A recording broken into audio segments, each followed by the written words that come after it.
مجھے سلمہ رضی اللہ تعالیٰ عنہ نے یہ بھی بیان کیا کہ ان نبی صلی اللہ علیہ وسلم کان یقبلها وهو صائم، کہ نبی صلی اللہ علیہ وسلم ان کو بوسہ دے دیا کرتے تھے روزے کی حالت میں۔ وَكُنْتُ أَغْتَسِلُ أَنَا وَالنَّبِيُّ صلی اللہ علیہ وسلم من إِنَاءٍ وَاحِدٍ من الجنابہ، میں نبی صلی اللہ علیہ وسلم کے ساتھ غسل کر لیا کرتی تھی ایک ہی برتن میں، اور یہ غسل جنابت والا ہوتا تھا۔ اس حصے سے یہ وضاحت کرنا چاہتے ہیں امام صاحب کہ حیض کی حالت میں خاوند بیوی اپنے مباشرت والے طرح مباشرت کے علاوہ باقی تمام قسم کی منفعت اور فوائد ایک دوسرے سے حاصل کر سکتی ہیں۔ باب نمبر 22، باب من اتخذ ثیاب الحیض سوا ثیاب الطہر، باب ہے جو حیض والے کپڑے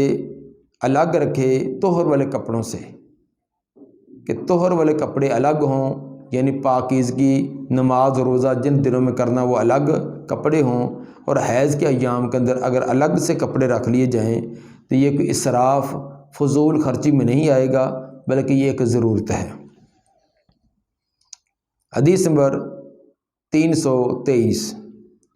قال حدثنا معاذ بن فضالہ قال حدثنا ہشام عن یحیی عن ابی سلمہ عن زینب ابنت ابی سلمہ عن سلمہ قالت بین انا مع النبی صلی اللہ علیہ وسلم، حضرت سلمہ رضی اللہ تعالیٰ عنہ فرماتی ہیں ایک دفعہ میں نبی صلی اللہ علیہ وسلم کے ساتھ مضطجعۃ فی خمیلۃ، چادر کے اندر آپ کے ساتھ لیٹی ہوئی تھی، حیض تو مجھے حیض کی کیفیت جاری ہوگی، فن سلر تو میں ایستا سے نکل گئی، فن سلر تو جس کو ہم کہتے ہیں کھسک جانا، یعنی چپکے سے نکل جانا، فاخذت ثیاب حیضتی، تو میں نے اپنے حیض والے کپڑے لیے، فقال انفست، آپ نے فرمایا کیا آپ کو حیض آ گیا ہے؟ فقلت نعم، میں نے کہا جی ہاں، فدعانی فاستجعت معه فی الخمیلہ، آپ نے مجھے بلایا اور میں آپ کے ساتھ چادر کے اندر لیٹ گئی۔ اس جگہ امام صاحب فاخذت ثیاب حیضتی کے لفظ سے ثابت کرنا چاہتے ہیں کہ حیض کے الگ سے کپڑے رکھے جا سکتے ہیں، اور ازواج مطہرات ایسا اضافی کپڑے رکھتی تھیں تو نبی صلی اللہ علیہ وسلم نے کوئی اعتراض نہیں کیا۔ باقی رہی ایک روایت حضرت عائشہ رضی اللہ تعالی عنہ کی کہ جس کے اندر ان کا یہ بیان ہے کہ ہمارے پاس ایک ہی لباس ہوتا تھا، حیض کے ایام کے اندر بھی اور طہر کے ایام کے اندر بھی اسی کو پہنا کرتی تھیں۔ وہ اس روایت کے متعارض نہیں ہے، وہ ابتدائی دور کی بات ہے جب بڑی تنگی ترشی کے ایام تھے تو اس وقت ایک ہی لباس ہوتا تھا، وہی طہر کے ایام کے اندر وہی حیض کے ایام میں، البتہ حیض کے ایام میں کوئی اگر اس کو خون وغیرہ لگ جاتا تو اس کو دھو لیا جاتا، لیکن بعد کے اندر جب فتوحات ہو گئی ہیں اس میں خوشحالی آئی ہے تو اس وقت ضرورت کے مطابق پھر ایک سے زیادہ لباس بھی بنا لیے گئے ہیں، تو یہ ایک سے زیادہ لباس بنا لینا لیکن ضرورت والے ہوں تو یہ کہ اسراف اور فضول خرچی نہیں ہے۔ البتہ بہت زیادہ ڈھیروں کپڑے بنا کر رکھ لینا جن کو بیچاروں کو سال ہر سال پہننے کی ان کی باری نہ آئے اور الماری کے زینت بنے رہیں اور ہر مہینے ایک دو نئے سوٹ ہی آتے رہیں تو یہ اسراف فضول خرچی ہے۔ البتہ اپنی ضرورت کے مطابق لباس رکھے جا سکتے ہیں۔ باب نمبر 23، باب شہود الحائض العیدین و دعوت المسلمین و یعتزلن المصلی، باب ہے حیض والی عورتوں کا عیدین کی نماز میں حاضر ہونا، و دعوت المسلمین اور مسلمانوں کی دعا میں شریک ہونا، البتہ و یعتزلن المصلی، وہ نماز کی جگہ سے الگ رہیں گی۔ مصلی سے مراد عورتوں کی جو صف ہے، نماز کی جو ان کی صف ہے، صف سے وہ الگ رہیں گی، باقی وہ عیدگاہ میں بھی جائیں، خطبہ بھی سنیں، دعا کے اندر بھی شریک ہوں تو یہ تمام کام وہ حیض کی حالت میں کر سکتی ہیں، البتہ نماز انہوں نے ادا نہیں کرنی تو نماز کے وقت الگ رہیں۔ حدیث نمبر 324 قال حدثنا محمد، امام بخاری رحمہ اللہ کے شیخ استاد محمد۔ اس کی وضاحت نہیں ہے کہ محمد کون ہے، اکثر نسخوں کے اندر وضاحت نہیں، لیکن صحیح البخاری کا جو ابو ذر کا نسخہ ہے اس کے اندر وضاحت ہے کہ محمد بن سلام ہے۔ البتہ کریمہ کا جو نسخہ ہے اس کے اندر لفظ ایسے کہ محمد ہو بن سلام، یعنی یہ کہ نیچے راوی کی وضاحت ہے ہوا ابن سلام کہنے کی، بہرحال یہ محمد بن سلام ہیں۔ قال اخبرنا عبد الوہاب عن ایوب عن حفصہ، حفصہ سے مراد حفصہ بنت سیرین محمد بن سیرین کی بیٹی ہے۔ قال كنا نمنع اباتنا، وہ فرماتی ہیں کہ ہم پہلے روکا کرتی تھی اپنی جوان بچیوں کو ان یخرجن فی العیدین، کو عیدین کی نماز کے لیے نکلے۔ ہم یہ سمجھتی تھیں کہ جوان کنواری لڑکیوں کو عیدگاہ کے اندر نہیں جانا چاہیے تو ہم ان کو روک دیا کرتی تھیں۔ فقادمت امراتن، ایک عورت آئی، فنازلت کسرہ بنی خلف، اور بنو خلف کا جو مکان تھا وہاں وہ اتری، ان کی حویلی میں ان کے مکان میں وہ اتری، یعنی وہاں اس نے قیام کیا۔ فحدثت عن اختہا، اس عورت نے اپنی بہن سے یہ روایت ہمیں بیان کی، اور اس کی بہن جو ہے اس کا جو خاوند یعنی اس کا بہنوئی جو ہے وہ کانا زوج اختہا غزا مع النبی صلی اللہ علیہ وسلم سنتہ عشرۃ، اس کی بہن جس نے روایت بیان کی تھی اس کا خاوند اس کا تعارف کرواتی ہیں کہ اس نے نبی صلی اللہ علیہ وسلم کے ساتھ 12 غزوات کے اندر شرکت کی تھی، آپ کے ساتھ غزوات میں جاتے اور 12 غزوات کے اندر شرکت کی تھی، گویا کہ ان کا نبی کے ساتھ قرب تھا۔ تو جب خاوند 12 غزوات میں شریک ہوئے تھے تو ان کی جو بیوی ہے وکانت اختی معه فی 6، اور میری بہن وہ بھی ان کے ساتھ 6 غزوات میں، یعنی اپنے خاوند کے ساتھ 6 غزوات کے اندر انہوں نے بھی شرکت کی ہے۔ یہ اپنے بہنوئی اور بہن کا غزوات میں شرکت بیان کرنے کا مقصد کہ وہ نبی صلی اللہ علیہ وسلم کے ساتھ ان کا قرب، ان کا تعلق، ان کے ساتھ مصاحبت، آپ کے سفار کے اندر شرکت، یہ ان کی کافی تھی، اور اس لیے آپ سے احادیث سننے کا موقع ان کو بہت زیادہ ملا ہے۔ قالت کنا نداول کلمہ، وہ فرماتی ہیں کہ ہم علاج معالجہ کیا کرتی تھی زخمیوں کا۔ اب ذہن کے اندر یہ بات آتی تھی کہ مرد تو جہاد کے اندر قتال کرے گا، مقابلہ کرے گا، عورتیں کس لیے ساتھ ہوتی تھیں؟ اس کی علت بیان کی کہ عورتیں جو ہے علاج معالجہ کے لیے، مرم پٹی کے لیے ساتھ ہوتی تھیں۔ کنا نداول کلمہ، ہم زخموں کا علاج معالجہ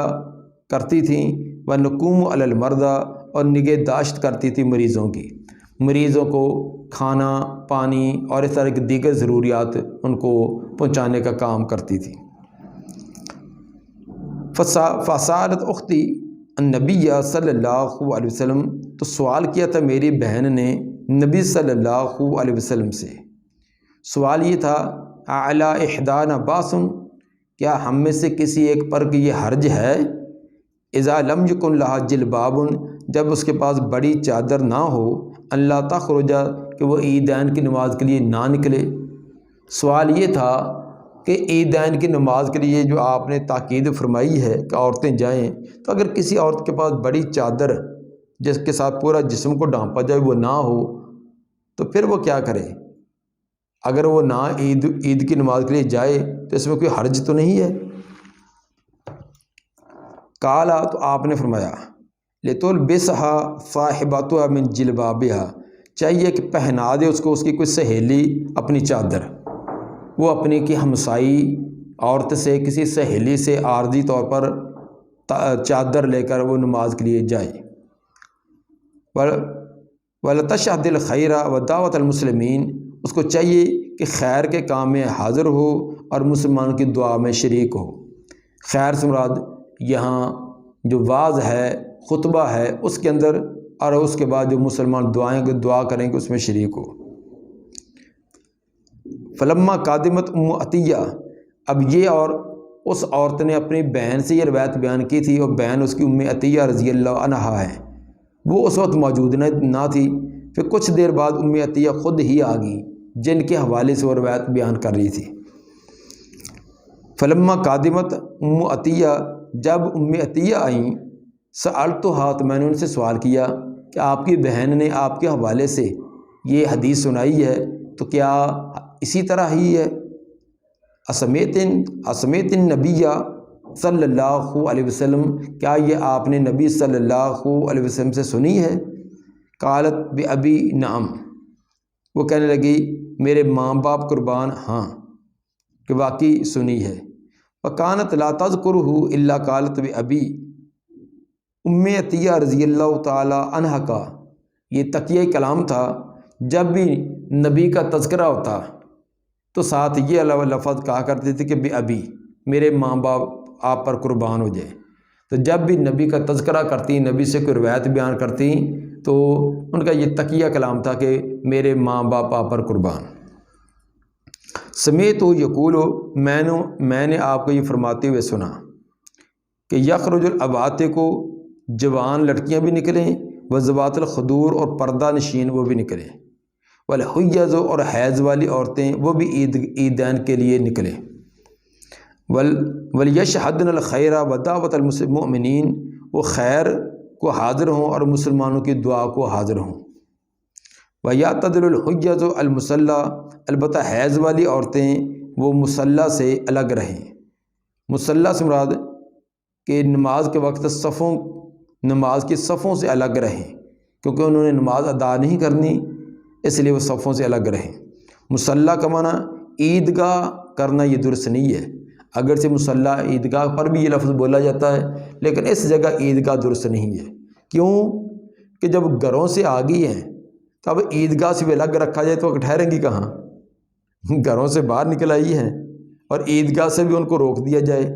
تو پھر اب کیا وہ بازار میں گھومنا شروع کر دیں؟ تو اس لیے اس سے مراد یہ ہے کہ وہ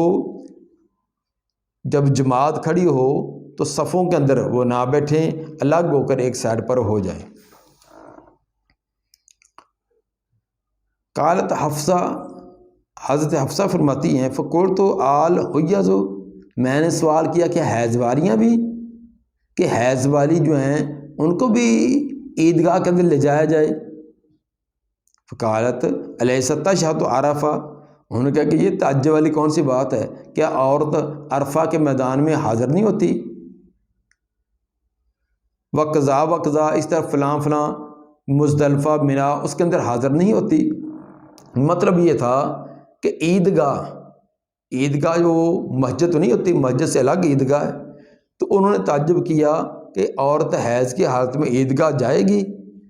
تو انہوں نے کہا اس کے اندر کون سی چیز مانی ہے؟ کیا حج کے ایام کے اندر جو عورت حج کے لیے گئی ہے تو حیض کی حالت میں وہ عرفات میں جائے گی، مینا میں جائے گی، مزدلفہ میں جائے گی، یہ سارے کام اگر وہ یہ کر سکتی ہے تو عید کی نماز کے لیے عیدگاہ میں جانا کون سا اس کے لیے مشکل اور بعید بات ہے؟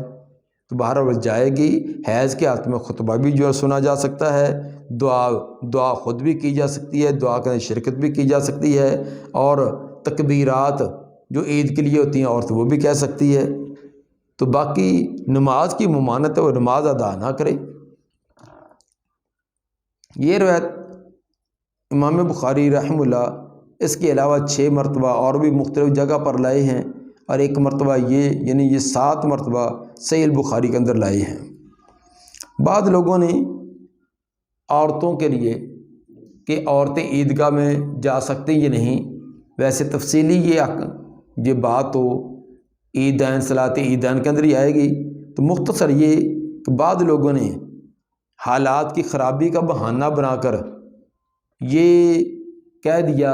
کہ عورتیں مسجد کے اندر اور عیدگاہ میں نہ جائیں۔ مسجد میں جیسے جمعے کے لیے جاتی ہیں،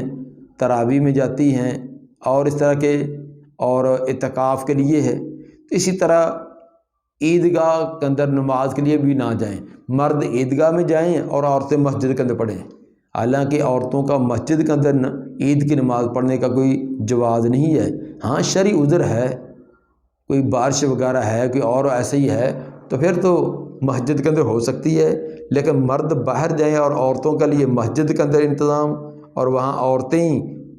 اس کی عید کی نماز پڑھانے کا اہتمام کریں تو یہ شرعی طور پر ثابت نہیں ہے۔ جیسے مرد باہر جاتی ہیں اسی طرح عورتیں بھی باہر جائیں۔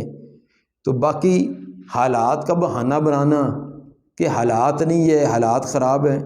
تو کیا عید کی نماز کے لیے حالات خراب ہوتے ہیں؟ باقی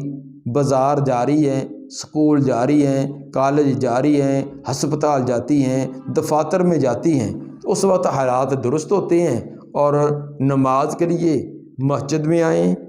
یا عید کی نماز کے لیے عیدگاہ میں جائیں تو پھر حالات کا بہانہ ہو جاتا ہے۔ تو یہ ہمارے لیے ہماری ایک عجیب منطق ہے۔ شادیوں کے اندر دیکھتے ہیں کہ مرد بھی ہیں، عورتیں بھی ہیں، ایک دوسرے کے اندر گھسے پھرتے ہیں۔ سفروں کے اندر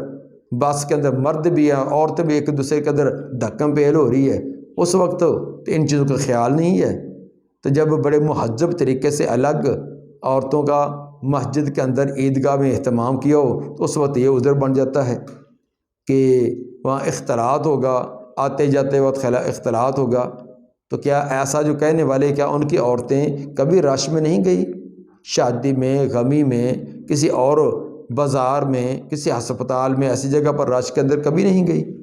تو اس لیے شرعی احکام اور مسائل کو اس طرح اپنی عقل اور قیاس سے رد کرنا یہ درست نہیں ہے۔ اور عین ممکن ہے کہ اگر ہم عورتوں کو مسنون طریقے کے مطابق ان کو مسجد میں عیدگاہ میں جانے کی اجازت دیں تو وہاں جا کر احکام سنیں، مسائل سنیں، عین ممکن ہے کہ وہ بازار میں ایسے آوارہ جانے سے اور اسی طرح دیگر پارکوں کے اندر گھومنے کی وجہ سے وہ باز آ جائیں جب ان کو شرعی مسئلہ پتہ چلے۔ تو جب ہم نے ان کو ایسے مقامات سے ویسے روک دیا کہ دین کی بات ان کو پتہ ہی نہ چلے،